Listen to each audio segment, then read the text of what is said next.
ဒေါသဆိုတာ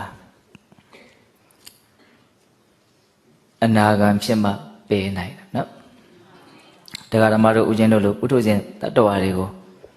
ပြင်းပြင်းထန်ထန်နှိမ့်ဆက်တတ်တဲ့သဘာဝတရားတစ်ခုများသောဖြင့်လူတွေကစိတ်တွေဆင်းရဲပြီးပူလောင်ပြီးပင်ပန်းပြီးဆိုလို့ရှိရင်ဘသူကြောင့်ဘဝကြောင့်ဘာကြောင့်ညကြောင့်ဘေးကအကြောင်းတရားတွေကိုပဲရုံးမဲ့ဖွဲ့ပြီးတော့တရားခံလို့ထင်ကြတာတကယ်ကဒေါသကြောင့်ဆင်းရဲရတာအဲ့ဒါကိုဦးဇင်းတို့အခြေခံမှန်မှန်ကန်ကန်သိမယ်ဆိုရင်ယတနာကဖြည့်ရှင်းရတာပိုးလွယ်သွားတယ်နော်ဒေါသကြောင့်ဆင်းရဲရတာလို့သိရင်သူများကိုမကြည်မနှက်ဖြစ်နေရတာတွေသိအဓိပ္ပာယ်မရှိဘူးလို့နားလည်သွားမှာပေါ့ဒီပြင်အကြောင်းတရားတွေကဒေါသဖြစ်ဖို့အတွက်အကြောင်းတရားတော့ဖြစ်ကောင်းဖြစ်မယ်ဒါပေမဲ့စိတ်တကယ်ဆင်းရဲသွားတာပူလောင်သွားတာပင်ပန်းသွားတာကတော့ဒေါသကြောင့်ပဲအကယ်၍သာဒေါသသာမဖြစ်ဘူးဆိုရင်ပြင်ဘက်ကအကြောင်းအရာတွေကြောင့်ကိုယ်စိတ်ကဆင်းရဲပါမလားဆင်းရဲပါဘူးဒီလိုပြောလိုက်တော့လေအဖြေကလွယ်လွယ်လေးလို့ထင်ရတယ်နော်ဒါပေမဲ့မတွေးမိဘူးပေါ့ဟုတ်လားကိုယ်စိတ်တွေဆင်းရဲပြီးပူလောင်ပြီးပင်ပန်းပြီးဆိုရင်ဘာကြောင့်ညာကြောင့်သူကြောင့်ဘဝကြောင့်ဒါတွေပဲဦးဇင်းတို့ကတွေးပြီးတော့အဖြေကပြင်ဘက်မှာပဲရှားနေတာအဲ့ဒါတွေကအပြင်ဘက်ကအပေါ်ယံအကြောင်းတရားတွေပဲတကယ်စိတ်ဆင်းရဲရတယ်ပူလောင်ရတယ်ပင်ပန်းရတယ်ဆိုတာဘာကြောင့်တော့ဒေါသကြောင့်ဒါကြောင့်ဒေါသရဲ့အကြောင်းကိုအများကြီးသိထားတဲ့ဒါမှဦးဇင်းတို့ဒေါသဖြစ်လာတဲ့အခါမှာနီးမှန်လမ်းမှကင်တွယ်တတ်မှာနော်ဒါကြောင့်လူတိုင်းနဲ့တိုက်ဆိုင်မဲ့တရားတစ်ပုဒ်လို့ဦးဇင်းကတော့အဲ့လိုထင်ပါတယ်အဲ့တော့ဦးဇင်းတို့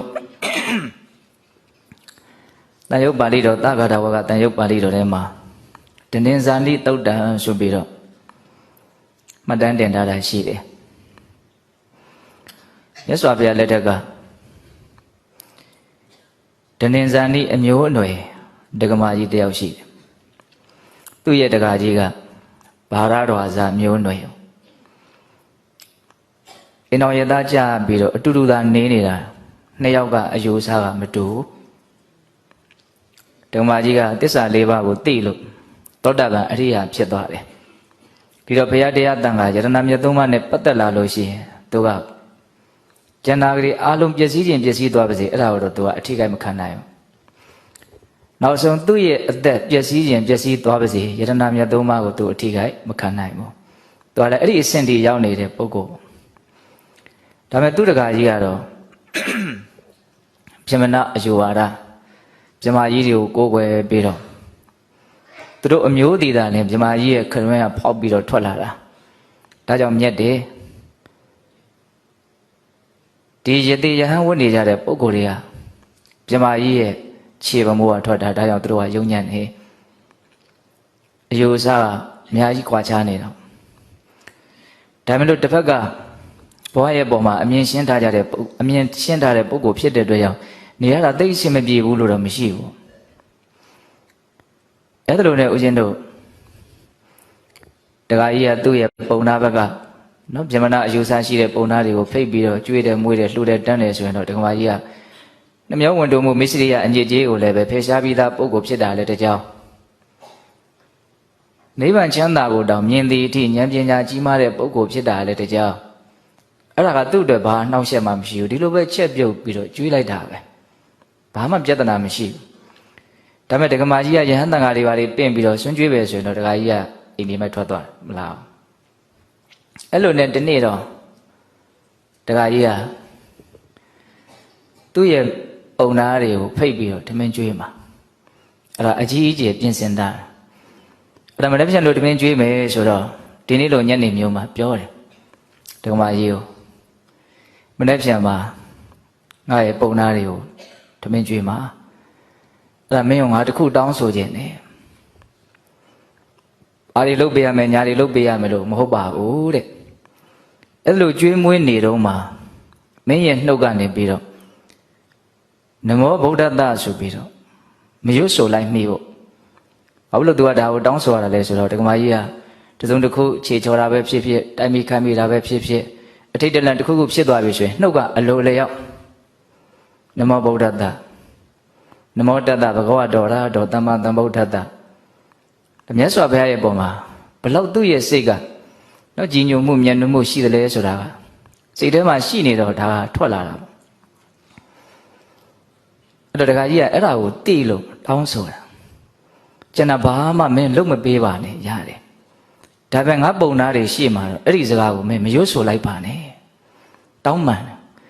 အဲ့တော့ဓမ္မကြီးကဘာပြောတော့ဆိုတော့ပုံသားကပြောတာကမနေ့ပြန်မင်းအဲ့လိုရွတ်ဆိုလိုက်မယ်ဆိုလို့ရှိရင်ငါနဲ့ငါပုံသားတွေနဲ့ကွဲကြမှာငါကိုတမျိုးမြင်ကြမှာဒါကြောင့်မင်းမရွတ်ဆိုပါနဲ့ဆိုတော့ဓမ္မကြီးကတဲ့ဟန်တဲ့ပုံသားတွေနဲ့ပဲကွဲကွဲနတ်တွေနဲ့ပဲကွဲကွဲပြမာတွေနဲ့ပဲကွဲကွဲငါကတော့ရွတ်ဆိုခြင်းသိပေါက်လာလို့ရှိရင်ရွတ်ဆိုမိမှာပဲတဲ့မရွတ်ဆိုဘူးလို့မရွတ်ဆိုပါဘူးလို့အမမခံဟုတ်လားငါတော့ရွတ်ဆိုခြင်းသိပေါက်သွားရင်ရွတ်ဆိုမိသွားမှာပဲအဲ့လိုပြောတဲ့အခါကျတော့ဒကာကြီးကဒီရွာကြီးရဲ့တကားပေါက်တွေကိုတောင်လုံအောင်ပိတ်နိုင်သေးတာနော်လက်နှစ်တစ်လောက်ရှိတဲ့ဒီခရွန်းလေးကိုမင်းလုံအောင်မပိတ်နိုင်ဘူးလားအဲ့ဒါနဲ့တန်လျက်ကိုထဆွဲပြီးတော့မင်းတကယ်လို့မနေ့ဖြန်မှာအဲ့လိုရွတ်ရရင်ရွတ်ကြည့်ရွတ်လို့ရှိရင်ငါခေါင်းကနေစပြီးတော့နှုတ်ဆင်းပြစ်အဲ့တော့ဓမ္မကြီးကဘာပြောဆိုတော့ကြိုက်တယ်လို့လုပ်လို့ရတယ်တဲ့နော်တတ်ချင်ရင်လည်းတတ်လို့ရတယ်ဒါပေမဲ့ငါကတော့ရွတ်ဆိုခြင်းလေးပေါ့ရင်တော့မရွတ်ဆိုပဲနေပါမလို့အာမမခံနိုင်ဘူးမတတ်ရဲပါဘူးအဲ့ဒီတန်လက်ကိုခရင်မပြစ်ချပြီးတော့မင်းလှုပ်ချင်လို့လုပ်ကွာဆိုထွက်သွားတယ်ဒါတကကြီးတွေကထုံးစံပါနော်အဲ့ဒါနဲ့နောက်နေ့ရောက်တော့ဘုန်းသားတွေအများကြီးအိမ်မှာဓမ္မကြီးအရိယာသူတော်စင်တယောက်ပဲလေဘာနှမျောဝန်တုံမှုမှမရှိဘူးကြည်ကြည်လင်းလင်းတန်တန်ရှင်းရှင်းအကုန်လုံးချက်ပြုတ်ပြီးတော့ဥဆောင်ပြီးတော့ကျွေးတယ်ဖြစ်ချင်တော့အဲ့လိုကျွေးနေတော့စားတာတောက်ခါစားလေးပဲရှိသေးတယ်တစ်တုံးတစ်ခုကိုတိုက်မိပြီးတော့လဲသွားတယ်အဲ့ဒီကြားထဲမှာဓမ္မကြီးကအဲ့လိုလဲသွားရောသူဘာစဉ်းစားမိတော့ဆိုအော်ဘဝဒုက္ခပဲဘဝဒုက္ခပဲလို့သိရတော့နော်ဒုက္ခရဲ့ပုံမှာဆွဲလန်းမဲ့မှုအစင်းစင်ခြုံငိမ့်ပြီးတော့သူနိဗ္ဗာန်ကိုမြင်ခဲ့တယ်သိခဲ့တယ်စိတ်ထဲမှာချမ်းသာမှုအများကြီးရတယ်မြတ်စွာဘုရားရဲ့ကျေးဇူးကြောင့်ဒီအသိဉာဏ်ကိုသူရတာဖြစ်တဲ့အတွက်ကြောင့်မြတ်စွာဘုရားကိုဘလို့မှရှင်းမခိုးပဲသူမနေနိုင်ဘူးတဲ့အဲ့ဒါနဲ့ဘုရားရှိရာဘက်ကိုပဲလှည့်ပြီးတော့တဲ့တိတိချာချာနော်ရောင်တဲ့အဆင့်ကိုမဟုတ်လားဝေလူဝင်ကြောင့်ဘက်ကိုလှည့်ပြီးတော့နမောတတ္တဘဂဝတောအရဟတောသမ္မာသမ္ဗုဒ္ဓတ္တဆိုတဲ့ဘုရားရှိခိုးကို၃ချိန်တိတိပြပြတတ်တာရွတ်ဆိုပြီးတော့အပြီးအပြင်းကိုရှိခိုးလိုက်တယ်အဲ့ဒါလိုလဲလှုပ်လိုက်ရောပုံသားတွေအကုန်လုံးထပြေးကြတယ်အော်ဒီလူကအယူဆမတူတဲ့နော်သူမိမရှေ့မှာတို့ကိုခေါ်ပြီးတော့ကြွေးတာအဲ့တချို့ဆိုရင်စားကစားတစ်လုံးနှလုံးစားရတချို့ဆိုလက်ကလေးနှိုက်ခါရှိတယ်စားတော့မစားရသေးဘူးအဲ့ဒါတက္ကရာထဲမှာဖွင့်ပြထားတာလေးကိုမြင်လို့ပြန်ပြေးကြတဲ့ကြီးကန်းတွေလိုပဲတဲ့အကုန်လုံးဝေယုံသုံးကနဲ့ထားပြေးကြတာစိတ်တူလိုက်တာပြောကြမရှိဘူးတက္ကကြီးကမနေ့ကငါအနူးညုံမင်းကိုတောင်းပန်ထားတယ်နော်တောင်းပန်လိုက်ခါမှာပိုးဆိုးနေတယ်လို့ဖြစ်နေနော်အဲ့ဒါနဲ့ဒကမာကြီးပေါ်လဲသူကမပေါက်ကွဲရဲဘူးအဲ့တော့သူ့ရဲ့ဒေါသကဘဲကျသွားဆိုမြတ်စွာဘုရားကြီးကျသွားတယ်ဟုတ်လားအဲ့ဒါနဲ့မင်းဒီလောက်မြင်လို့တဲ့ယဟန်ဂေါရမကိုငါဒုက္ခရအောင်သွားပြီးတော့လုပ်မယ်ဘလို့လုပ်မှာတော့သင်ကငါဝါဒနဲ့သွားပြီးတော့ဆွတ်ဆွဲမယ်သူ့မလေးဘယ်လိုလူဘယ်လိုနဲ့ဘယ်လိုပြမကမြတ်စွာဘုရားကိုဝါဒတင်လို့ဝါဒတင်ခြင်းကမစွမ်းနိုင်ဘူးသင်ဘာမှလုပ်နိုင်မှာမဟုတ်ဒါမဲ့တခါကြီးကအသေးချပြင်ဆင်ပြီးတော့သွားတယ်တဲ့မြတ်စွာဘုရားဒီကိုမြတ်စွာဘုရားဒီရောက်တော့သူကမေခွန်းတစ်ခုမေးတာ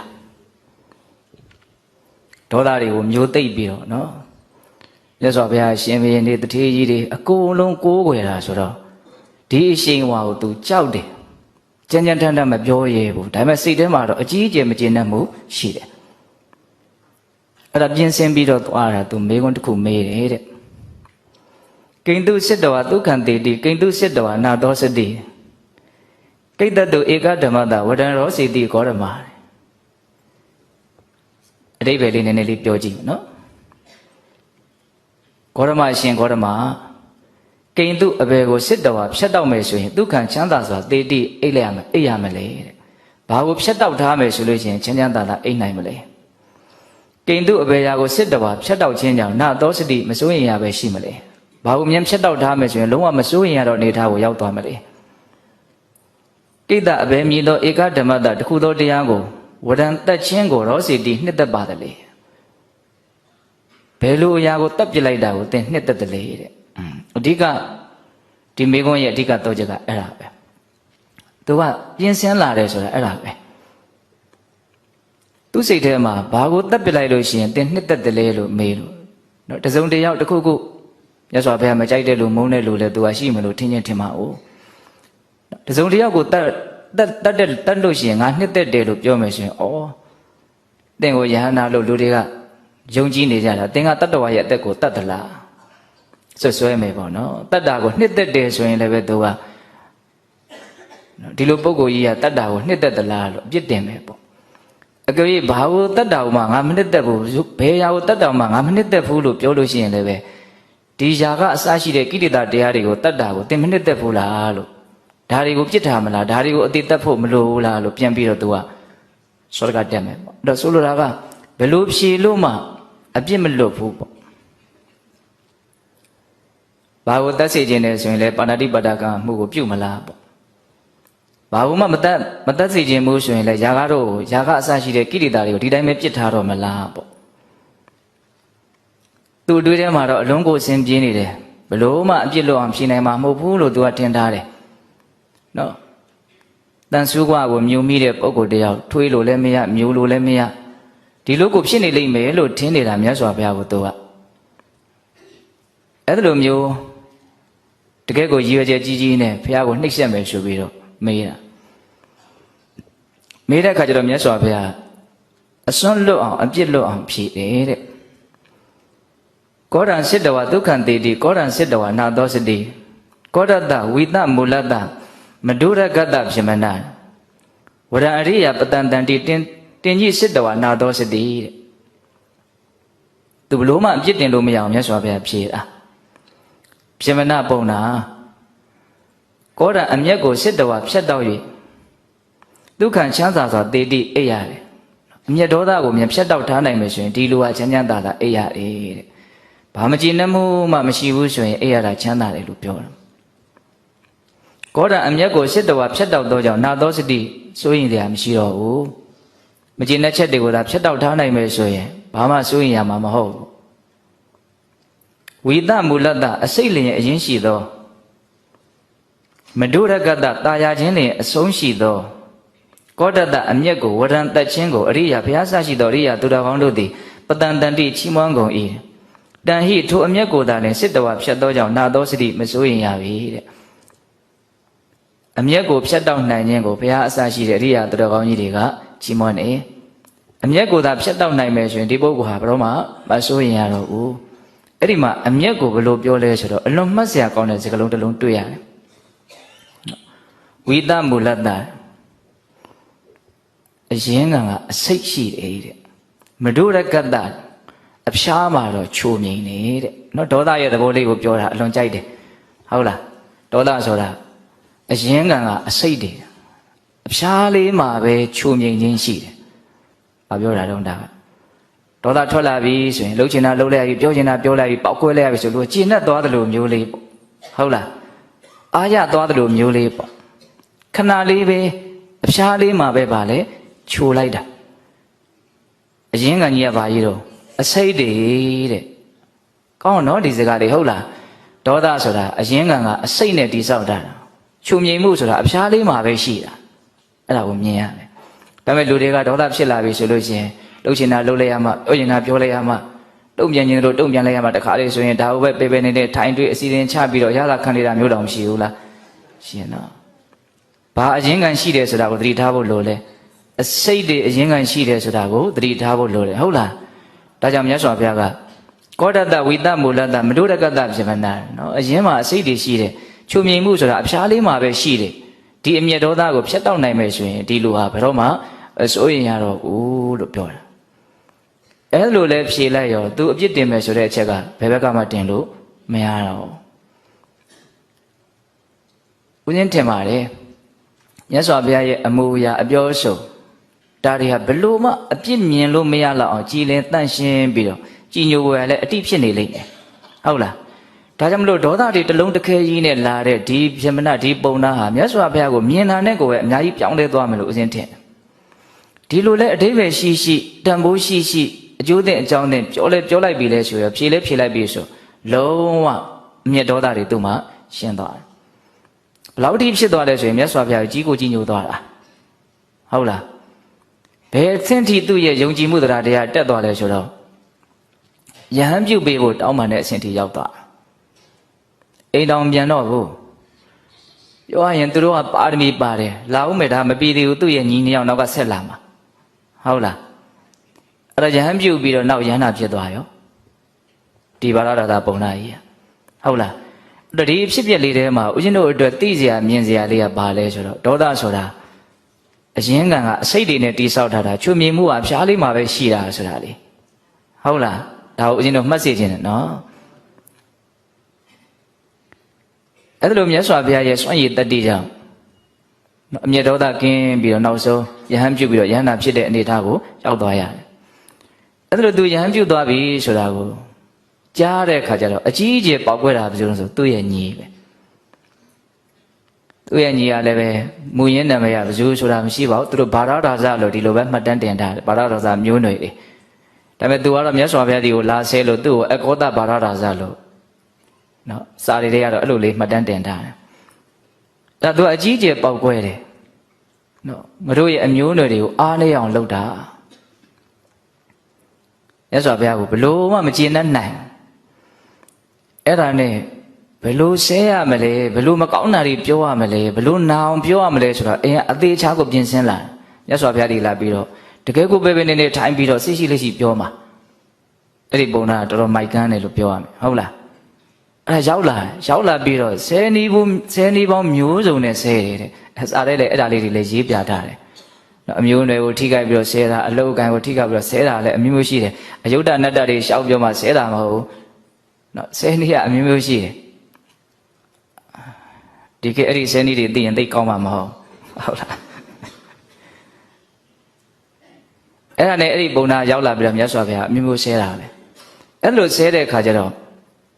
မြတ်စွာဘုရားဘာမှပြန်မပြောပဲနဲ့နော်သူဆဲလို့မောသွားပြီအမြဲတမ်းလည်းမဆဲနိုင်ဘူးလေကြာတော့လည်းဘာဖြစ်တော့မောသွားတာပေါ့ဟုတ်လားမောလို့ရက်သွားပြီဆိုတဲ့အခါကျတော့မြတ်စွာဘုရားစကားပြောတယ်ပုံနာတဲ့ဒီအကြောင်းအရာလေးကတော့တရားတော်မတို့အလုံးကြားဖို့ပြီးသားအကြောင်းအရာလေးပါတဲ့အိမ်မှာအကယ်၍နော်ဧည့်သည်တွေပါတွေလာတယ်ဆိုလို့ရှိရင်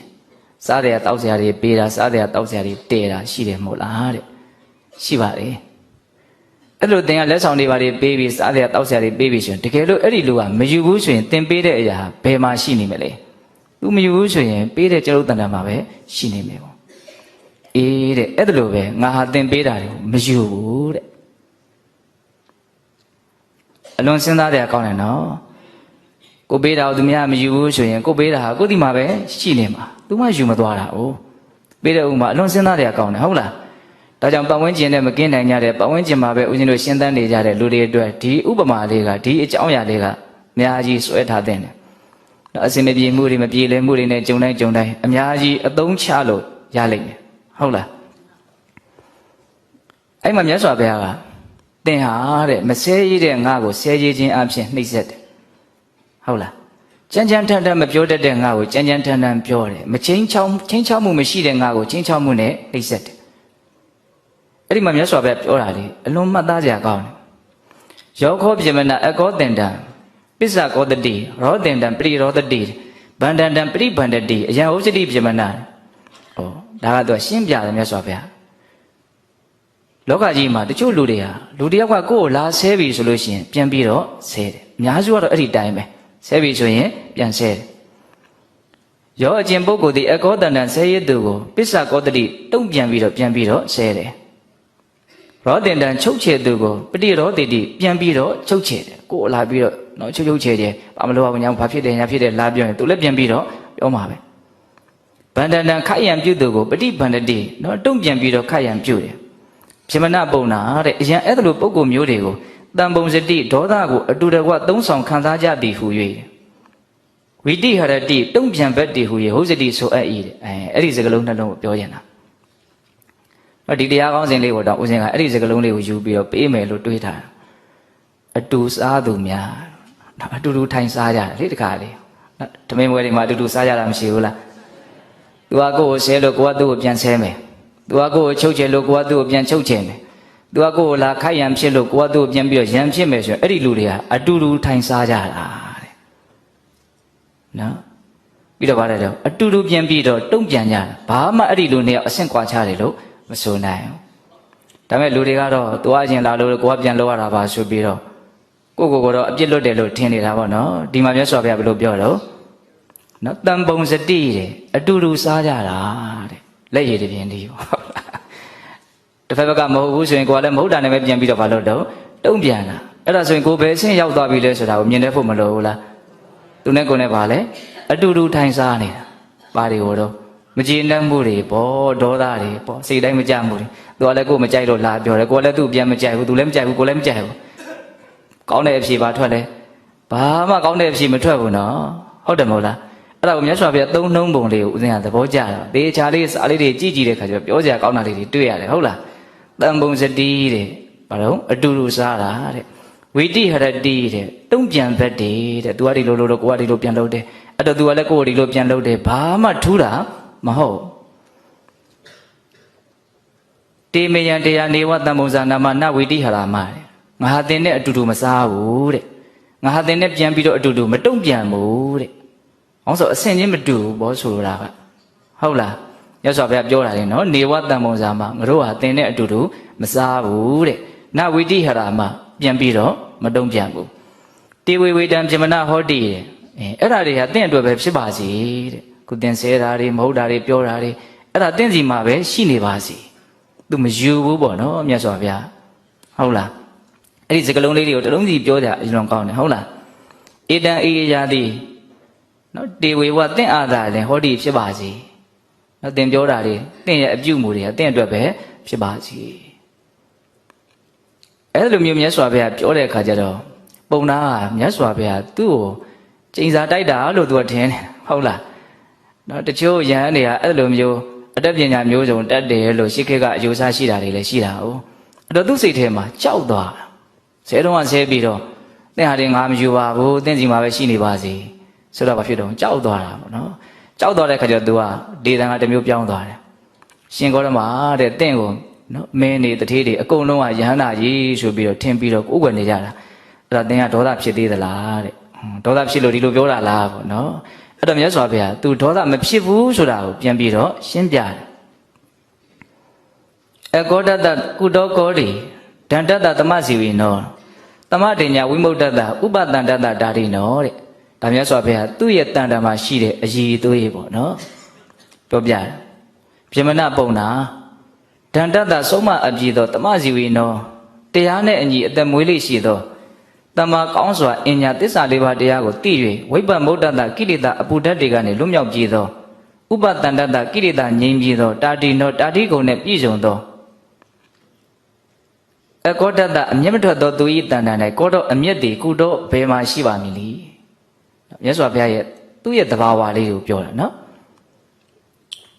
ဒန္တတကောင်းကောင်းဆုံးမထားတဲ့စိတ်ကိုသမစီဝိနောတဲ့တရားသဖြင့်အသက်မွေးဝမ်းကြောင်းမှုပြုတယ်သမတင်ညာဝိမု dd တဲ့အမှန်ကန်သိပြီးတော့စိတ်ကလောဘဒေါသမောဟတွေလွတ်သွားပြီတဲ့နော်သဘာဝလောကကြီးရဲ့အကြောင်းကိုအမှန်ကန်သိလို့စိတ်ကလွတ်မြောက်သွားပြီဒါကြောင့်မလို့ဥပတန္တတငြိမ်းအေးပြီးသားဖြစ်သွားပြီဒီစိတ်ကတာတိနောဆိုတာတိကုံနဲ့ပြည့်စုံဆိုတာတိကုံဆိုတာကကောင်းတဲ့လောကဓာတ်နဲ့တွေ့လဲပဲတုံ့ပြန်မှုကပြောင်းလဲသွားတာမရှိဘူးမကောင်းတဲ့လောကဓာတ်နဲ့တွေ့လဲတုံ့ပြန်မှုကပြောင်းလဲသွားတာမရှိဘူးဒီတိုင်းပဲရက်တည်နိုင်တယ်ကောင်းတာကိုကြိုက်တာနဲ့တုံ့ပြန်တာမရှိသလိုမကောင်းတာကိုမကြိုက်တာနဲ့တုံ့ပြန်တာလည်းမရှိဘူး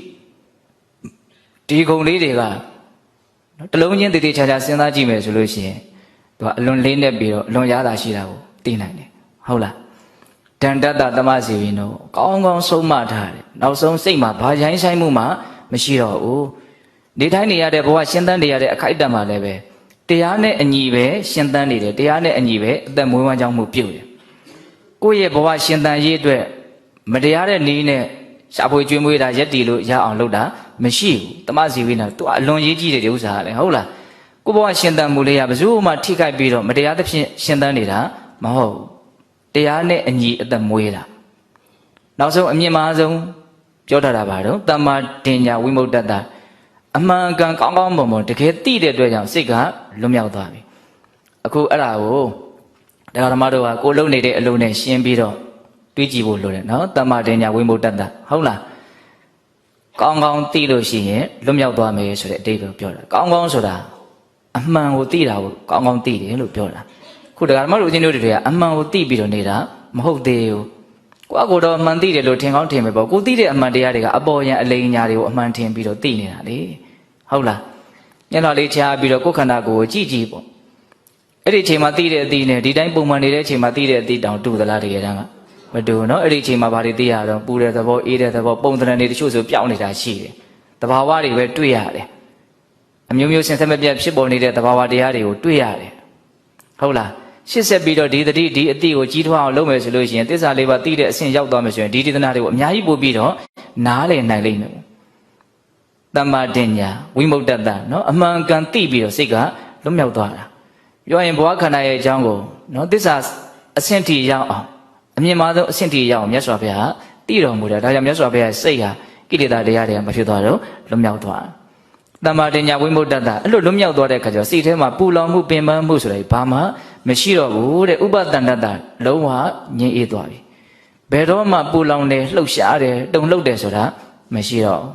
ဘလို့အကြောင်းအရာနဲ့တွေ့လို့မှနော်စူပွက်နေတယ်ဆိုတာမရှိဘူးငြိမ်းအေးသွားပြီအဲ့လိုငြိမ်းအေးသွားတဲ့အခါကျတော့လောကမှာဘလို့အကြောင်းအရာတွေနဲ့ပဲတွေ့တုန်လှုပ်မှုမရှိတော့ဘူးတာတိကုံနဲ့ပြည့်စုံသွားတယ်ဘလို့လောကဓာတ်နဲ့ပဲတွေ့သူ့ရဲ့အနေထားဒီတိုင်းပဲဒါကိုပြောတာနော်အဲ့လိုလူမျိုးအတွက်ဒေါသဆိုတာအမျက်ဆိုတာဘယ်ရှိမတော့တဲ့မြတ်စွာဘုရားပြောပြတာဟုတ်လားအဲ့ဒါဆက်ပြီးတော့ဂါထာက၄ပုဒ်ဟောတာနောက်ထပ်၃ပုဒ်ကျန်သေးတယ်အဲ့ဒီဂါထာ၃ပုဒ်ကတခြားသောဒေသနာတွေထဲမှာလည်းပဲပါလာကိုတွေ့ရတယ်နောက်ထပ်သူ့ရဲ့ညီရောက်လာတဲ့အခါမှာလည်းအဲ့ဒီဂါထာ၃ပုဒ်ပါအောင်မယ်ဒါကြောင့်အဲ့ဒီဂါထာ၃ပုဒ်ကိုတိတိကျကျလေးမှတ်သားကြည့်တဲ့နော်ဒေါသနဲ့မကင်းနိုင်ကြတဲ့ဒေါသရဲ့နှိမ့်ဆက်မှုကနေပြီးတော့မလွတ်ကင်းကြသေးတဲ့တရားဓမ္မတို့အရင်တို့ဒီအကြောင်းအရာကိုကောင်းကောင်းနားလည်ထားတဲ့နော်တတေဝဒေနပါပိယောကုဋ္ဌံပရိကုဋ္ဌတိကုဋ္ဌံအပရိကုဋ္ဌံတော့သင်္ကမ္မံစီတိဒုစေယအလွန်ကောင်းတဲ့ဒီကထာလေးတွေနော်အဓိပ္ပာယ်ကလူတယောက်ကကိုယ့်ကိုလာပြီးတော့နော်အမျက်ဒေါသတွေနဲ့လာပြီးတော့ပြောတယ်ဆိုတယ်ဒေါသတွေနဲ့လာပြီးတော့နော်ဆက်ဆံနေဆိုရင်ကိုကပြန်ပြီးတော့ဒေါသဖြစ်မယ်ဆိုရင်အဲ့ဒီအရင်ဒေါသထွက်နေတဲ့လူတဲ့နောက်ဒေါသပြန်ပြီးတော့ထွက်တဲ့လူကပိုးပြီးတော့ယုံညံ့နေတဲ့ဘာဖြစ်လို့ပိုးပြီးတော့ယုံညံ့တယ်လို့ပြောရတယ်လဲသူ့မှာဒေါသကြောင့်ပူလောင်နေတာကြီးကိုမြင်နေရတယ်သူရှောက်နေတဲ့လမ်းစဉ်ကြီးကအမှားကြီးဆိုတာကိုကိုတွေ့နေရတယ်ကိုရှိမှအနိကဆုံးအကောင်းဆုံးတက်တဲ့ကြီးကိုမှမြင်နေရတယ်ဒေါသကြောင့်သူပူလောင်နေတယ်ပင်ပန်းနေတယ်ဆင်းရဲနေတယ်အဲ့ဒါကိုသိပါလက်ကဲနဲ့ကိုကလည်းဘာလို့အဲ့ဒီလမ်းစဉ်ပဲလိုက်သွားတယ်ဟောဆိုကြပါစို့ကိုရှိမှအလွန်ပြင်းတဲ့အစိတ်ကိုတောက်ပြီးတော့လှုပ်လှိမ့်အော်ဟစ်ပြီးတော့ဒုက္ခအကြီးအကျယ်ခံပြီးတော့တင်အမှုမှုဖြစ်နေတဲ့လူတယောက်ကိုမြင်ရပါလဲနဲ့အဲ့ဒီအစိတ်ကိုကိုကလည်းဘာလို့တော့ထပ်တောက်လိုက်မယ်ဘယ်သူပိုမိုက်အဲ့ဒီလိုပြောမှရှင်းတော့မှာနော်ကိုဒီရောဒေါသနဲ့ရောက်လာတယ်ကိုကဒေါသပြန်ထွက်မယ်ဆိုရင်အရင်လူတဲ့နောက်လူကဘာလို့မိုက်တယ်လို့ပြောတာနော်ဟုတ်လားတတေဝဒေနပါပိယောကုဋ္ဌံပရိကုဋ္ဌတိတဲ့အမျက်ထွက်သူကိုပြန်ပြီးတော့အမျက်ထွက်မယ်ဆိုရင်အဲ့လိုအမျက်ပြန်ထွက်ခြင်းကြောင့်အဲ့ဒီကိုဟာအဲ့ဒီလူဟာယုံညံ့နေတဲ့ကုဋ္ဌံအပရိကုဋ္ဌံတော့သင်္ကမ္မံစီတိဒုစေယအမျက်ထွက်သူကိုအမျက်ပြန်မထွက်မှသာလေဒီပုဂ္ဂိုလ်ဟာအလွန်အောင်နိုင်ခဲ့တဲ့စစ်ပွဲကိုအောင်တဲ့လူလို့ဆိုနိုင်တာတဲ့အမျက်ထွက်တဲ့လူကိုအမျက်ပြန်မထွက်ဖို့ဆိုတာကအလွန်ဖြစ်နိုင်ခဲ့တဲ့ကိစ္စနော်စစ်ပွဲတွေအောင်တိုက်ရဖို့တဲ့နိုင်အောင်တိုက်ရဖို့တဲ့ခက်တယ်ပေါ့ဟုတ်လားအမျက်ထွက်သူကိုအမျက်ပြန်မထွက်ဖဲနဲ့မျက်နေနိုင်မယ်ဆိုရင်တကယ်ကိုအခက်ခဲဆုံးတိုက်ပွဲကြီးကိုအောင်မြင်မှုရလိုက်တဲ့လူပဲဒါကိုပြောတာနော်ကုဋ္ဌံအပရိကုဋ္ဌံတော့သင်္ကမ္မံစီတိဒုစေယဟုတ်လားအောင်ခက်နိုင်ခဲ့စစ်မြေတွေဝယ်အောင်ပွဲရသူအောင်ပွဲရသည်သူဟုမြည်ရှင်မခါတဲ့ဘလင်္ကာထဲမှာလာလေဒါလေးဟုတ်လားအလွန်အောင်နိုင်ခဲ့တဲ့စစ်ပွဲကို နော်အောင်မြင်မှုရတဲ့သူလို့ဆိုရမယ်တဲ့အမျက်ထွက်တဲ့လူကိုပြန်ပြီးတော့အမျက်ထွက်မယ်ဆိုရင်အဲ့ဒီလူဟာပိုးပြီးတော့ယုံညံ့တယ်အဲ့ဒီအနေအထားလေးကိုပိုးပြီးတော့ရှင်းအောင်စောကပြောတဲ့ဥမာလေးကိုပြန်စဉ်းစားနော်ဘယ်လိုစဉ်းစားမလို့ကိုယ့်ရှင်မှာအကောင်းဆုံးသက်သေကိုတွေ့နေတယ်ဒေါသကြောင့်ပူလောင်ပင်ပန်းနေတဲ့လူကိုတွေ့နေတယ်ဒါပေမဲ့ကိုကလည်းပဲအဲ့ဒီဒေါသကိုပဲလက်ခံမိနေတယ်ဆိုလို့ရှိရင်ဘလို့ဖြစ်သွားပြီတော့မိုက်သွားရောနော်ကိုရှင်မှာအစိတ်တောက်ပြီးတော့ဒုက္ခရောက်တဲ့လူကိုတွေ့ရကိုကလည်းထပ်ပြီးတော့အဲ့ဒီစိတ်ကိုပဲထပ်တောက်မယ်ဟုတ်လားဒါကဒုတိယမြတ်စွာဘုရားပြောပြတဲ့ဂါထာနောက်တတိယဂါထာလေးရတယ်စဉ်းစားကြရအောင်ဥပိဏမထစရတိအတနောစပရတ္တသပရံတံကုပိတံညတ္တဝယောတတောဥပတမတိတဲ့အမျက်မထွက်ဘဲနဲ့သီးခံလိုက်နိုင်တဲ့သူအမျက်ဒေါသကိုအနိုင်ယူပြီးတော့ဒေါသနဲ့မတုံ့ပြန်တဲ့သူဟာတဲ့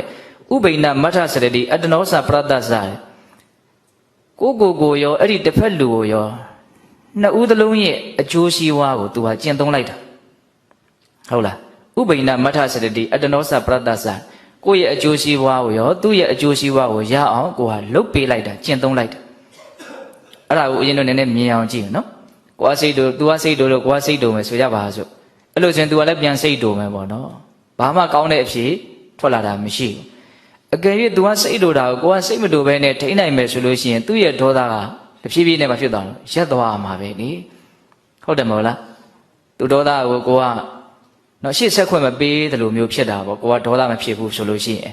အဲ့ဒါလို့ဆိုလို့ရှိရင်ကိုမှဒေါသမဖြစ်လို့ကိုမှအကျိုးရှိတာကတော့တေချာနေတယ်နော်တစ်ဖက်လူကိုလည်းပဲသူ့ရဲ့ဒေါသကိုမြန်မြန်ရက်တန့်သွားအောင်လုပ်ပေးလိုက်တဲ့အတွက်ကြောင့်သူ့အတွက်လည်းပဲအကျိုးရှိအောင်လုပ်ပေးရရောက်တယ်လို့မဆိုနိုင်ဘူးလားဆိုနိုင်နော်အဲ့ဒါကိုပြောတာဥပိဏမထစရတိအတနောစပရတ္တသကိုယ့်ရဲ့အကျိုးစီးပွားသူ့ရဲ့အကျိုးစီးပွားနှစ်ဦးစုံသောသူတို့ရဲ့အကျိုးစီးပွားကိုကျင့်သုံးရရောက်တယ်တဲ့အမျက်ဒေါသကိုထိမ့်သိမ့်နိုင်တဲ့လူဟာပရံတံကုပိတံညတ္တဝယောတတောဥပတမတိဒါတွေကအရင်ပြောရမှာပေါ့လေသူများကိုယ့်ကိုအမျက်ထွက်လာပြီဆိုရင်သတိလေးထားပြီးတော့တိပြီးတော့အမျက်ဒေါသမထွက်အောင်ထိမ့်နိုင်သိမ့်နိုင်မယ်ဆိုရင်ဒီလူဟာကိုယ့်အကျိုးရောသူများရဲ့အကျိုးရောကျင့်သုံးရရောက်တယ်လို့ပြောတာဒါကြောင့်ဒေါသမထွက်အောင်ထိမ့်သိမ့်နိုင်ခြင်းဟာမိမိသူတစ်ပါးနှစ်ဦးသားတို့ရဲ့အကျိုးစီးပွားကိုကျင့်သုံးနေတာလို့နားလည်ဖို့မလိုဘူးလားအဲ့ဒါဆိုရင်ဦးဇင်းတို့တွေကဒေါသမဖြစ်အောင်ပို့ပြီးတော့ကြိုးစားလို့စိတ်ထက်တန်မယ်ပေါ့နော်သူရဲ့အကျိုးရက်လက်ရဲ့ကြီးကျယ်ပုံကိုမြင်ရတဲ့အခါမှာဒီလုပ်ငန်းရဲ့နော်တန်ဖိုးရှိပုံကိုမြင်ရတဲ့အခါမှာဒီလုပ်ငန်းကိုလောက်ကင်လို့စိတ်ပို့ပြီးတော့ထက်တန်လာမယ်ပေါ့နောက်ဦးဇင်းတို့နောက်ဆုံးဂါထာလေးကြတော့တမျိုးလေးပြောတယ်ဥပိဏတိကိစ္ဆန္တဥပိဏတိကိစ္ဆန္တနာအတနောစပရတ္တသဇဏမဉ္ဇန္တိပါလောတိယေဓမတ္တအာကောဝိတာဒါတော့ပတ်ဝန်းကျင်ကိုနည်းနည်းဝေဖန်ပြတာပေါ့အဲ့လိုမျိုးအမျက်ဒေါသကိုထိမ့်သိမ်းပြီးတော့မိမိအတွက်ရောသူတစ်ပါးအတွက်ရောအကျိုးရှိအောင်လုပ်နေတဲ့ပုဂ္ဂိုလ်ကိုဒီမှာမြတ်စွာဘုရားတိကိစ္ဆန္တနာနော်စိတ်ကူပေးတဲ့လူလို့ပြောတာကိုရောသူတစ်ပါးကိုရောစိတ်ကူပေးတဲ့လူဥပိဏံတိကိစ္ဆန္တနာနော်နှစ်ဦးသလုံးကိုစိတ်ကူပေးတာဒေါသဟာယောဂဖြစ်တယ်ဆိုလို့ရှိရင်ကိုကဒေါသမထွက်လိုက်ချင်အဲ့ဒီဒေါသဆိုတဲ့အနာယောဂကိုပျောက်အောင်ကုလိုက်တာဟုတ်လားအဲ့ဒီဒေါသကြောင့်ထပ်ပြီးတော့ဖြစ်ပေါ်လာမဲ့တခြားသောကိလေသာတရားကိုလည်းယောဂထဲမှာထည့်ပြီးတော့အဲ့ဒီယောဂတွေပါပျောက်အောင်ကုပေးလိုက်တဲ့အနေအထားကိုရောက်သွားတယ်လို့မဆိုနိုင်ဘူးလားဆိုနိုင်နော်အမျက်ဒေါသကိုထိန်းတဲ့လူဟာကိုလည်းဆေးကုတာ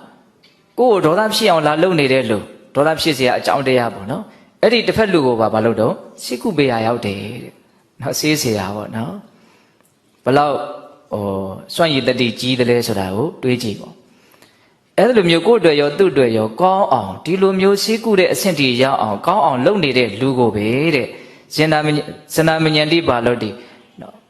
်ယေဓမတ္တအာကောဝိတာနော်သူတော်ကောင်းတရားကိုမတိကြမမြင်ကြတဲ့တကယ်တရားလမ်းစဉ်ကိုမတိကြတဲ့မိုက်မဲတဲ့ပုဂ္ဂိုလ်တွေကဒီလူဟာလူမိုက်ပဲလူအပဲလို့တောင်ထင်ကြသေးတယ်တဲ့ဟောကိုဒေါသကိုထိမ့်ပြီးတော့ကိုရောသူ့ကိုရောစိတ်ကူပေးတဲ့အကျိုးရှိအောင်လုပ်တဲ့လူကိုပဲသူတော်ကောင်းတရားကိုမသိနာမလဲတဲ့ပုဂ္ဂိုလ်တွေကမိုက်လိုက်တဲ့လူလို့ထင်ကြသေးတယ်တဲ့ဒါလောကရဲ့သဘောပဲဟုတ်လားလူအပဲလို့ထင်ကြတာတဲ့တမန်တော်ဘုရားပြောသွားတဲ့ဒီဒေါသနဲ့ပတ်သက်တဲ့အကြောင်းအရာလေးတွေစဉ်းစားကြည့်နော်ဟုတ်လားအဲ့ဒါလိုလဲမြတ်စွာဘုရားဟောလိုက်တော့ဒီပုံနာကလည်းဘာဖြစ်သွားတော့နော်မြတ်စွာဘုရားရဲ့နော်အမူအရာတော့ပြောပုံဆိုပုံဒါကအားလုံးကမြတ်စွာဘုရားရဲ့လုံးဝအပြစ်ကင်းတော်မူတဲ့တန်ရှင်းတော်မူတဲ့အနေအထားဟုတ်လားဒီဥစ္စာကဘယ်နည်းနဲ့မှ မလွန်ဆန်နိုင်ဘူးဒီလွှမ်းမှုကိုဘယ်လိုမှအကျိုးသက်ရောက်မှုမရှိအောင်ဘယ်သူမှလုံးနိုင်မယ်လို့အရှင်းမထင်ဘူးဟုတ်လားအဲ့ဒီအနေထားအရရက်ကဒီအကောသဘာရဒါဇာကိုဘာဖြစ်စေမလို့အကုန်လုံးမှန်နေချပြီးတော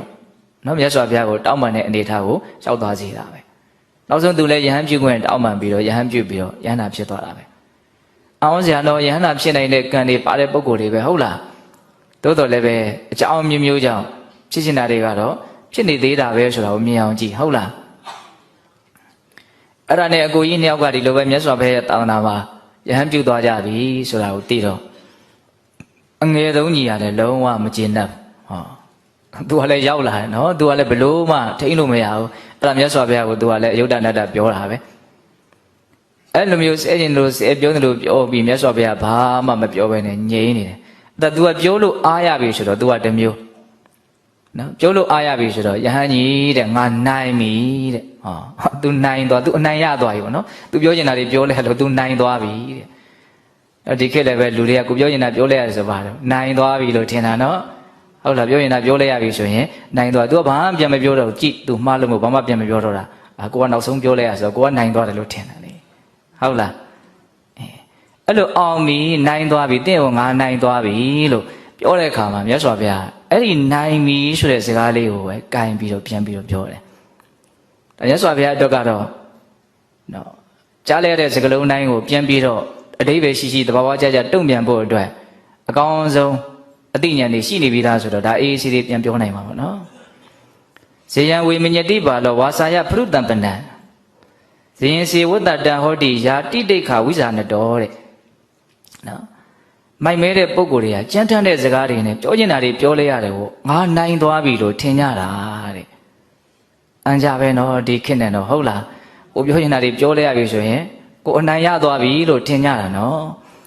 ်ဘာလို့မိုက်သောပုဂ္ဂိုလ်ဒီဝါစာယနှုတ်ဖြင့်ပရုတန်ကြမ်းကြုတ်သောစကားကိုဗဏ္ဏံပြောဆိုသည်ရှိတော့ပြောလဲရသည်ရှိတော့နော်ဇင်ရငါတော့အောင်သွားပြီလို့ဝေစင်စစ်မညတိမှတ်ထင်တတ်တယ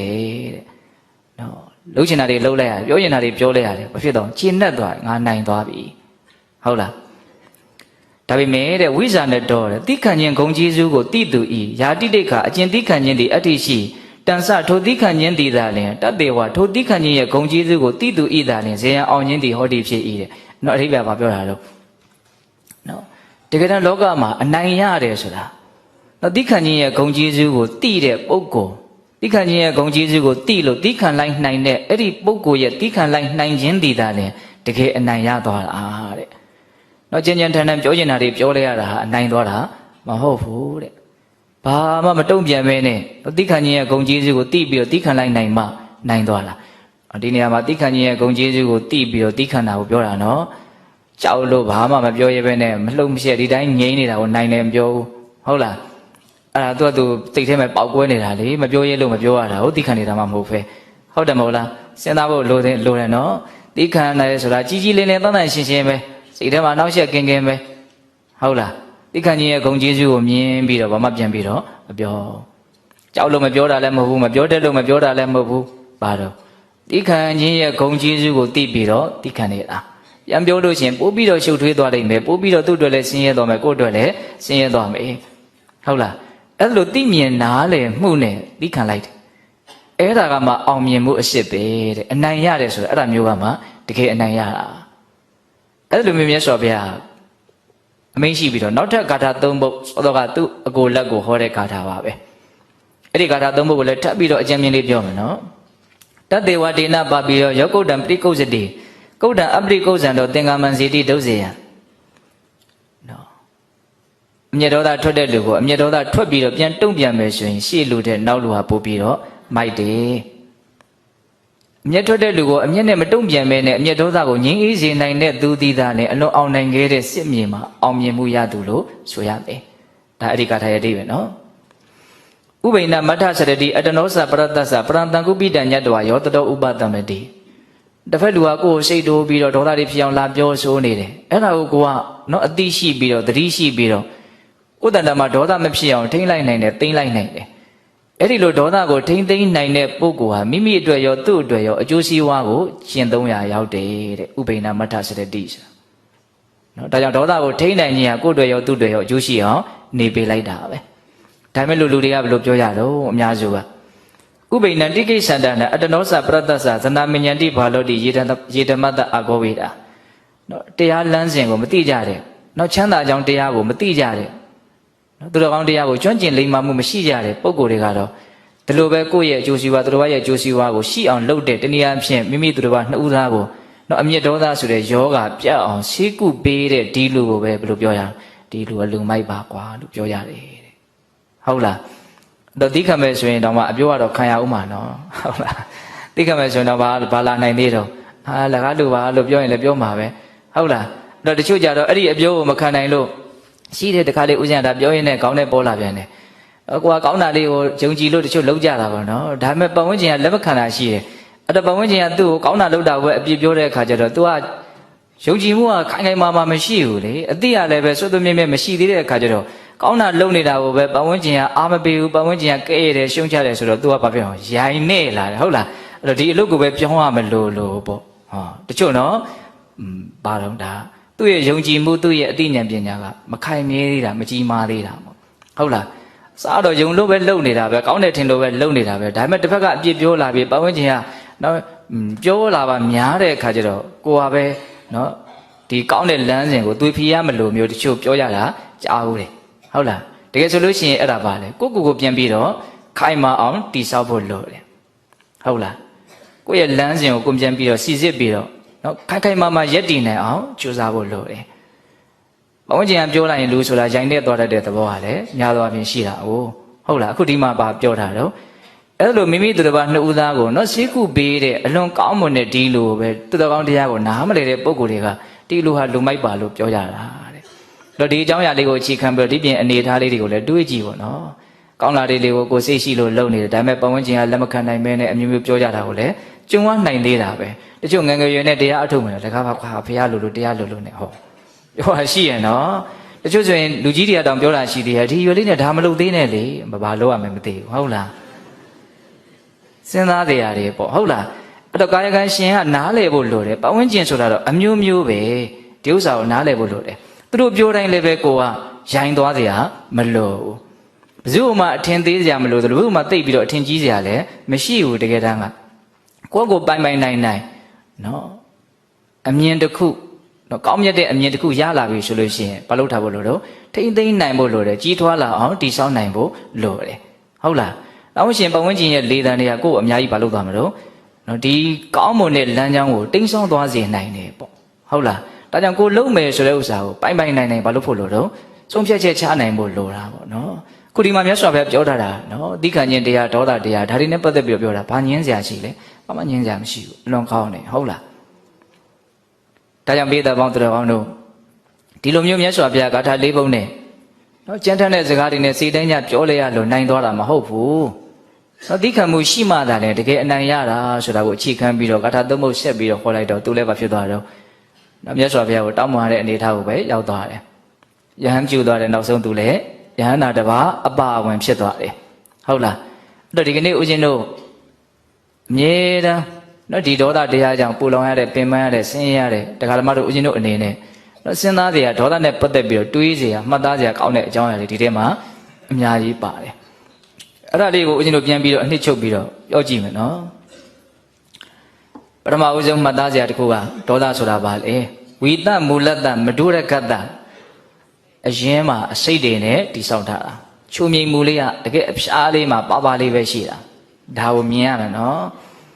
အဲ့ဒီချုံမြိန်မူလေးပြပြီးတော့ဒေါသကကိုယ့်ကိုသွေးဆောင်ဖျားယောင်းသွားမှာကိုမြင်မိဖို့လိုတယ်ဒေါသခိုင်းတဲ့အတိုင်းတချို့မကြောက်မရွံ့ရှောက်လို့ကြပြောကြတာရှိတယ်ဟုတ်လာ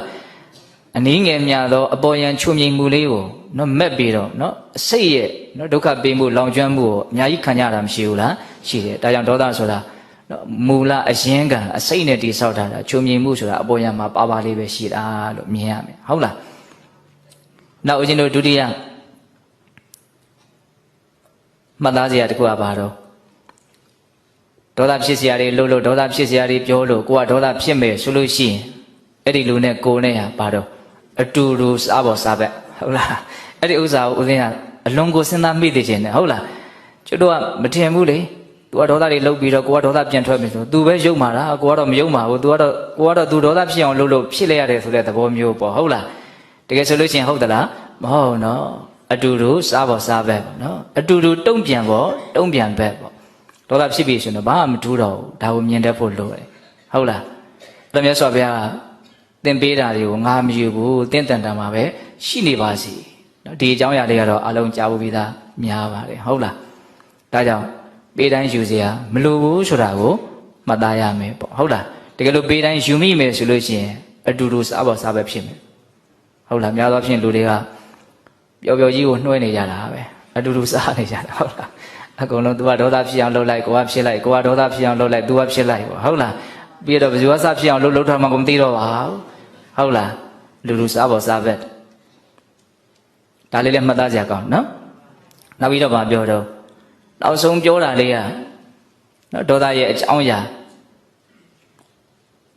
အရင်ဒေါသထွက်တဲ့လူကိုနောက်လူကပြန်ဒေါသထွက်မယ်ဆိုရင်အရင်လူတဲ့နောက်လူဟာပို့ပြီးတော့မိုင်မဲတယ်အရင်လူဟာဒေါသကြောင့်အကျိုးမဲ့နေတာကိုကိုမြင်မှလဲကြတယ်ကိုလည်းပဲအဲ့ဒီလမ်းစဉ်ကိုလိုက်သွားလို့ဟုတ်လား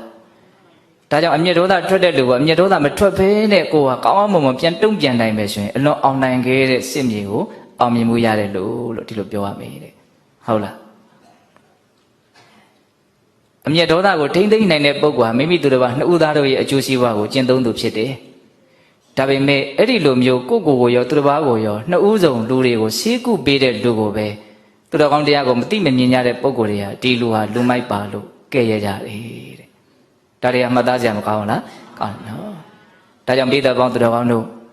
ဒီကနေ့ညဒေါသနဲ့ပတ်သက်ပြီးတော့ဒါစဉ်းစားတဲ့အစဉ်ချင်းကြဦးဇင်းတို့ပြောပါတယ်နော်။ဒါကြောင့်မိမိတို့ရဲ့အမျက်ဒေါသကိုနော်နားလည်မှုရှိအောင်ကြိုးပမ်းတဲ့နေရာမှာဒီဒေသနာတွေကအများကြီးအထောက်အကူမပြုနိုင်ဘူးလားထောက်ကူပြုနိုင်တယ်ကိုယ့်ကိုထိုင်ပြီးတော့စဉ်းစားတွေးတောနေုံနဲ့ဒီလိုမှန်ကန်တဲ့အမြင်တွေရလာလိမ့်မယ်လို့ဦးဇင်းမထင်ဘူးနော်ဒါမြတ်စွာဘုရားဟောခဲ့လို့သာဦးဇင်းတို့ကနော်အရင်သိမြင်ပြီးသားဆင်ပြီးသားသပွဲဝိုင်းထိုင်ပြီးတော့စားလိုက်တောက်လိုက်ရတယ်လို့မျိုးပေါ့ဟုတ်လားကိုယ်ပိုင်ဉာဏ်နဲ့ဒီလိုဒေါသရဲ့အကြောင်းကိုမြင်ဖို့သိဖို့ဆိုတာလွယ်မလားမလွယ်ဘူးနော်ဒါကြောင့်ဒါတွေကိုတန်ဖိုးထားနိုင်ဖို့လိုတယ်ဟုတ်လားကိုယ်တိုင်သိချင်မြင်ချင်တယ်ဆိုရင်လည်းသိလို့မြင်လို့တော့ရတာပါပဲအဲ့ဒါကဘာလဲဆိုတော့အခုစ조사အားထုတ်နေတဲ့တတိပဋ္ဌာန်လုပ်ငန်းစဉ်ပေါ့ဒီထဲမှာရုပ်ကာယရဲ့ဒီရုပ်တဘာဝတွေကိုသာသိရမယ်လို့ဦးဇင်းတို့အဲ့ဒါလိုကန့်သတ်ထားတာမရှိဘူးနော်တမတဲ့စိတ်တွေပဲဖြစ်ဖြစ်မကျေနပ်တဲ့စိတ်တွေပဲဖြစ်ဖြစ်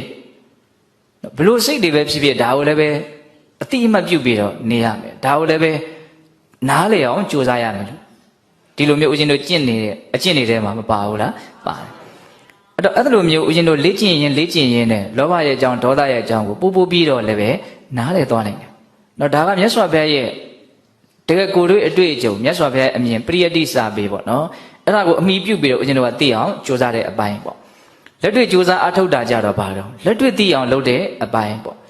နှစ်ပိုင်းစလုံးဟာသူ့တန်ဖိုးနဲ့သူရှိနေတယ်လက်တွေ့သိပြီးတော့လုပ်တဲ့အပိုင်းသားလည်းတန်ဖိုးရှိတာဒီဥစ္စာကတော့စားတွေပါလို့အဲ့လိုပြောလို့မရဘူးဒီစားကတာမန်စားမဟုတ်ဘူးလေဒါမြတ်စွာဘုရားရဲ့ကိုယ်တွေပဲလေမြတ်စွာဘုရားတကယ်သိပြီးတော့ဟောတာကိုသိတာမှရန်တန်ပြီးတော့မှညမှားနေအောင်မယ်ဟုတ်လားဒါမြတ်စွာဘုရားအကုန်သိပြီးမှပြောထားတဲ့ကိစ္စတွေဥစ္စာဟုတ်လားဒါကြောင့်မလို့ကိုယ့်ရဲ့ကိုယ်တွေတဲ့ဒီကိုယ်တွေကမြတ်စွာဘုရားရဲ့ကိုယ်တွေကပို့ပြီးတော့တောင်စိတ်ချရမယ်ဆိုတာကိုနားလည်ထားဖို့လိုတယ်တခါလေကိုသိတာတွေကနော်လောဘဒေါသမကင်းသေးပဲနဲ့အမှားယွင်းနေနဲ့သိနေတာမျိုးတွေလည်းဖြစ်တတ်တယ်ကိုယ့်အကိုယ်တော့မှန်နေထင်းနေတာပေါ့ဟုတ်လားဒါကြောင့်မလို့ဒီပရိယတ္တိစာပေတွေဒီမြတ်စွာဘုရားဒေသနာတွေကိုတကယ်ကိုအလွန်အမင်းဘာလို့ဖို့လို့တော့တန်ဖိုးထားဖို့လိုတယ်ယုံကြည်ဖို့လိုတယ်ဟုတ်လားဒါကိုပြန်ပြီးတော့အမှန်လန်လန်လဲစီစစ်ကြည့်ဘာချွင်းချက်မှမတွေ့တာကိုမရှိတာကိုတွေ့ရလိမ့်မယ်ဟုတ်လားဒါပေမဲ့ဦးဇင်းတို့တွေဘာလို့ဖို့လို့မလို့တကယ်လက်တွေ့ဒေါသရဲ့အကြောင်းကိုသိနိုင်မြင်နိုင်အောင်ကြိုးစားဖို့လည်းလိုမယ်ပေါ့ဒေါသရဲ့အကြောင်းကိုသိကျင်တယ်ဆိုရင်ဦးဇင်းတို့ဘယ်လိုလုပ်မလို့အဲ့ဒီဒေါသဖြစ်တဲ့အချိန်မှာသိလိုက်မိအောင်ကြိုးစားဖို့ပဲဒါပဲဟုတ်တယ်မဟုတ်လားဒေါသဖြစ်တိုင်းဒေါသဖြစ်တိုင်းအဲ့ဒါကိုသိတဲ့အလေးချင်းမွေးမြူကြည့်လိုက်ဒေါသဘလို့ပူလောင်စေတယ်ဘလို့အကျိုးမဲ့တွေကိုဆက်ပြီးတော့ပေါ်ဆောင်လိုက်မယ်လက်တွေ့ကွင်းရှင်းလေးလာလိုက်တယ်လို့မျိုးပေါ့မသိနိုင်ဘူးလားသိနိုင်တယ်နော်အဲ့လိုပဲလောဘအကြောင်းသိခြင်းလောဘကိုပဲဖြစ်တဲ့လောဘဖြစ်တဲ့အချိန်မှာပဲသတိထားပြီးတော့နေတဲ့အလေးချင်းကိုလေ့ကျင့်ကြည့်ပေါ့ကျန်တဲ့အတွေးတွေကျန်တဲ့စိတ်ကူးတွေအမိဖမ်းပြီးတော့ကြည့်လိုက်ပေါ့ဘလို့စိတ်ကလေးဖြစ်လာရင်ငါဘာတွေလှုပ်တတ်တုံဘာတွေပြောတတ်တုံဘလို့တွေခံစားရတော့ပြီးရင်ဘာတွေဆက်ဖြစ်သွားတော့အဲ့ဒီစိတ်ကဘလို့သဘောရှိတော့သိပ္ပံပညာရှင်တယောက်ကဓာတ်ခွဲခန်းထဲမှာ နော်သူလေးလာလို့တဲ့သူသိလို့တဲ့အရာကိုစနစ်တကျလေးလာနေတယ်လို့မျိုးပေါ့နော်ကိုယ်စိတ်ထဲမှာဖြစ်နေတဲ့အရာတွေအဲ့ဒီအရာတွေကပဲကိုယ့်ကိုတကယ်တမ်းဘာလို့နှိမ့်ဆက်နေတာပဲအဲ့ဒီအရာတွေကပဲကိုယ့်ကိုတကယ်တမ်းချမ်းသာစေနေတာပဲတချို့ကိစ္စတွေဟုတ်တယ်မဟုတ်လားချမ်းသာတာလည်းဒီအတွင်းထဲကပဲဆင်းရဲတာလည်းဒီအတွင်းကဘာတွေဖြစ်လာရင်ငါဆင်းရဲတယ်လဲဘာတွေဖြစ်လာရင်ငါချမ်းသာတယ်လဲဘာလို့ဖို့လို့တော့တိနေဖို့လိုတယ်ဟုတ်လားအဲ့ဒါကစဉ်ဆက်မပြတ်မျက်ခြေမပြတ်ဦးဇင်းတို့ကလုံနေမှာထိုင်တဲ့အချိန်လေးတည်းအမှတ်မယ်ဆိုလို့အဲ့ဒါဘယ်နည်းနဲ့မှမပြည့်စုံဘူးဟုတ်လားဒါကြောင့်ဆရာတော်ဘုရားကြီးဥဇောတိကပြောတဲ့စကားကိုယူပြောရမယ်ဆိုရင်ဘဝထဲမှာတရားရှိဖို့နော်ထိုင်တဲ့အချိန်လေးမှာဘဝမဟုတ်ဘူးလေဟုတ်တယ်မဟုတ်လားရက်နေတာလည်းဘဝပဲသွားနေတာလည်းဘဝပဲအိတ်နေတာလည်းဘဝပဲစားနေတာလည်းဘဝပြောဆိုနေတာလည်းဘဝပဲအဲ့ဒါဒီအကုန်လုံးနဲ့ရောပြီးတော့ဘဝဆိုတာတိဆောက်ထားတာဟုတ်လားဒါကြောင့်ဘဝရဲ့အကြောင်းကိုသိကျင်နေဆိုရင်ဖြစ်နေတာတွေအားလုံးဘာလို့ဖို့လို့တော့အသိရှိဖို့လိုတယ်သတိရှိဖို့လိုတယ်ဘဝဆိုတဲ့စကလုံးကိုကဖြစ်ချင်းလို့အဓိပ္ပာယ်ရတာလေတဘာဝတရားတွေဆိုတာထိုင်နေတုန်းနေဖြစ်တာလားဘယ်ဟုတ်မှာတော့အချိန်တိုင်းဖြစ်နေတာမသေးမချင်းဖြစ်နေတာသေပြီးတဲ့နောက်လည်းပဲဖြစ်နေအောင်မှာပဲဟုတ်တယ်မဟုတ်လားယဟန္တာမဖြစ်သေးလို့ပြိဋိဘံမစံသေးသမျှဒီဖြစ်ချင်းတရားတွေကကြိုက်မကြိုက်စီတိုင်းကြမကြဖြစ်နေမှာပဲဒါတွေကြီးဖြစ်မှာဒါမျိုးတွေကြီးဖြစ်မှာပဲမြင်ရတာတွေမျိုးစုံကြားရတာတွေမျိုးစုံနားရတာတွေမျိုးစုံရတာသိရတာတွေမျိုးစုံတွေးထရတာတွေမျိုးစုံတွေးကြံမိတာတွေမျိုးစုံဒါပါပဲဉာဏ်မြင်ကတော့ဒီ6မျိုးဟုတ်လားအဲ့ဒီ6မျိုးအတွေ့အကြုံ6မျိုးကိုပဲအမိပြုအခြေခံပြီးတော့စိတ်တရားချမ်းသာတာဆင်းရဲတာခံစားမှုမျိုးဆက်ဖြစ်တာအဲ့ဒါဘဝပဲနော်ချမ်းသာတယ်ဆိုရင်လောဘနဲ့တုံ့ပြန်တယ်ဆင်းရဲတယ်ဆိုရင်ဒေါသနဲ့တုံ့ပြန်တယ်အဲ့ဒီတုံ့ပြန်မှုတွေကိုလည်းဘဝလိုပဲနားလည်ရတယ်ဒါတွေကဖြစ်เสียအကြောင်းရှိသေးလို့ဖြစ်နေတာသူတို့လည်းပဲအရန်ကြီးရံပြုတ်ပြီးတော့ရှင်းလို့မရနော်လောဘဒေါသကိုမကြိုက်လို့အဲ့ဒီလောဘဒေါသနဲ့ရံသွားဖြစ်လို့မရအောင်မဖြစ်တာကြီးငါမကြိုက်ဘူးလို့လုပ်လို့လေ तू ကမဖြစ်ဘဲနေမှာမဟုတ်အဲ့တော့သူ့ကိုဖယ်ရှားနိုင်ဖို့အတွက်ဦးဇင်းတို့အကောင်းဆုံးနီလန်စူးစမ်းမှာဆို तू ဖြစ်နေတာကိုဖြစ်နေတဲ့အတိုင်းသိဖို့ပဲဒီတနည်းပဲရှိတာတကယ်ကအဲ့ဒါအလေးနဲ့ဦးဇင်းတို့ပြောတာပါဟုတ်လားလောဘရဲ့ပြစ်ဒေါသရဲ့ပြစ်ကိုမြင်ပြီးတော့ဆင်ခြင်ရမယ်ဆိုတဲ့နီလန်တွေလည်းရှိပါတယ်မရှိဘူးမဟုတ်ဘူးအဲ့ဒါတွေလည်းရှိတယ်နော်လောဘဒေါသမောဟမကောင်းတဲ့အတွေးတွေဟာဘယ်လိုမျိုးဖြစ်တတ်တယ်ဆိုတာဆင်ခြင်လိုက်ရင်အဲ့ဒီအတွေးတွေရက်တန့်သွားတယ်ဆိုပြီးတော့မြတ်စွာဘုရားဟောတာရှိတယ်ဟုတ်လားသို့တော့တတိပဋ္ဌာန်လမ်းစဉ်ရှုတော့ကကြည့်မယ်ဆိုလို့ရှိရင်ကိလေသာတရားတွေကိုပယ်နိုင်ဖို့အတွက်ဦးဇင်းတို့လုပ်နိုင်တာပါလေဖြစ်လာတဲ့အချိန်မှာတီးလိုက်ဖို့ပဲဒါကြောင့်စိတ်တ ानु ပဒနာဆိုအဲ့ဒါပဲလေဟုတ်လားဓမ္မ ानु ပဒနာထဲမှာလည်းအဲ့ဒါတွေမပါဘူးလားနိဗ္ဗာန်တရားတွေအနေနဲ့ပြောတဲ့နေရာမှာအဲ့ဒါတွေပါတာပဲလေကာမိစ္ဆန္ဒနိဗ္ဗာန်ဖြစ်လာရင်ဖြစ်လာတယ်လို့သိရမယ်ဘာကြောင့်ဖြစ်တယ်လဲအကြောင်းတရားကိုပါသိရမယ်ဘာကြောင့်ငြိမ်းသွားတယ်လဲအဲ့ဒါကိုလည်းသိရမယ်ဟောအကုန်လုံးကိုဖြစ်စဉ်ကိုကိုယ့်ဘာလို့အောင်လို့သဘောပေါက်အောင်ကိုယ့်ကိုပဲစူးစမ်းရမယ်လေ့လာရမယ်ကိုယ့်ကိုပဲသတိထားရမယ်အဲ့လိုနေရင်နဲ့ဒီသဘာဝတွေအကြောင်းကိုနားလေသွားလေဒီလိုဟာတရားသိလေလို့ဒီလိုပြောတာဟုတ်ရလားဒါကြောင့်ဒေါသနဲ့ပတ်သက်ပြီးတော့ဒေါသရဲ့အကြောင်းကိုတွေ့သိလို့ရအောင်တတိပဋ္ဌာန်နီလန်းကိုအသုံးပြုပြီးတော့နော်လေ့ကျင့်ကြဖို့ကြိုးစားကြဖို့အထောက်ကြဖို့လိုသလိုအခုတရားနာတဲ့အပိုင်းနဲ့လည်းပဲနော်ဒေါသကိုပယ်ရှားနိုင်ဖို့ကြိုးစားတဲ့နေရာမှာအများကြီးထောက်ကူပြုတဲ့လုပ်ငန်းတစ်ခုလို့မဆိုနိုင်ဘူးလားဆိုနိုင်ရနော်ဒီဥစ္စာလည်းဟုတ်လာ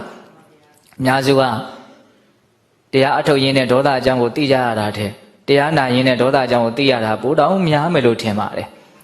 အဲ့ဒါလည်းမှားတယ်လို့ပြောမလားဘုရားမြင်ခဲ့တာနော်မှားတယ်လို့များသွားမပြောလိမ့်နဲ့ဟုတ်လားဒါဘုံဘုံတို့မြင်တာပြောတာမဟုတ်ဘူးဒါမြတ်စွာဘုရားမြင်ခဲ့တာသိခဲ့တာကိုပြောတာပဲဒါကြောင့်ဒါကိုလည်းဘုရားရှင်တို့အခိုင်အမာဘာလို့ထားဖို့လို့ယုံကြည်ထားဖို့လို့တယ်အခိုင်အမာနားလည်အောင်ကြိုးစားထားဖို့လို့တယ်ဟုတ်လားဒါကြောင့်ဒီကနေ့တရားဓမ္မတို့အရင်တို့ပုထုဇဉ်တတ္တဝါတွေကိ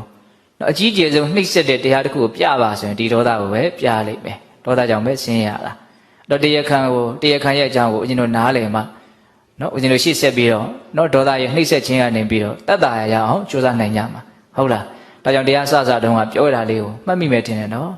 ်စိတ်ဆင်းရဲပြီးစိတ်ပူပြီးစိတ်ညစ်ပြီးဆိုရင်ဘယ်သူကြောင့်ဘဝကြောင့်ဘာကြောင့်ညကြောင့်အပေါ်ယံအကြောင်းတရားတွေကိုပဲဦးဇင်းတို့တွေကတရားခံလို့ထင်ကြတာတကယ်စိတ်ကိုပူလောင်အောင်ဆင်းရဲအောင်ပင်ပန်းအောင်နှိမ့်ဆက်တာဘယ်လိုတော့ဒေါသကျွတ်တော့ဒေါသရဲ့အပြစ်ကိုမြင်ဖို့နေတာလားသူကနှိမ့်ဆက်နေတာလို့ဆိုတာတော့တခါတလေမျက်စိကလဲနေသေးတယ်ဟုတ်တယ်မဟုတ်လားတီဗီသားအသည့်တွေကိုဖျောက်ထားတာနော်တခါတလေလဲထွက်နေတာဟုတ်လားဒေါသကိုရန်လောက်အောင်မှမသိဘူးဒီပြင်ရာကိုပဲရန်သွားလုပ်နေတာရှိတယ်ဟုတ်လားဒေါသကိုဖယ်ဖို့မကြိုးစားဘူးဒီပြင်ရာကိုပဲဖယ်ဖို့ကြိုးစားနေတယ်ရမလားမ မရဘူးနော်အကြောင်းတရားကိုဖယ်နိုင်မှအကျိုးတရားဟာရပ်ဆိုင်သွားမှာလေဟုတ်လားဒါကြောင့်စိတ်မပူခြင်းဘူးစိတ်မညစ်ခြင်းဘူးစိတ်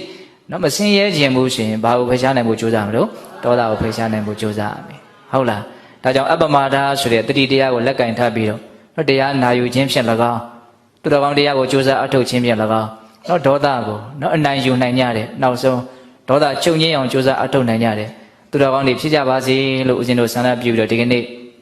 ပိဋကပေါင်းသူတော်ကောင်းတို့ကြိုးပမ်းအထောက်ကြရသော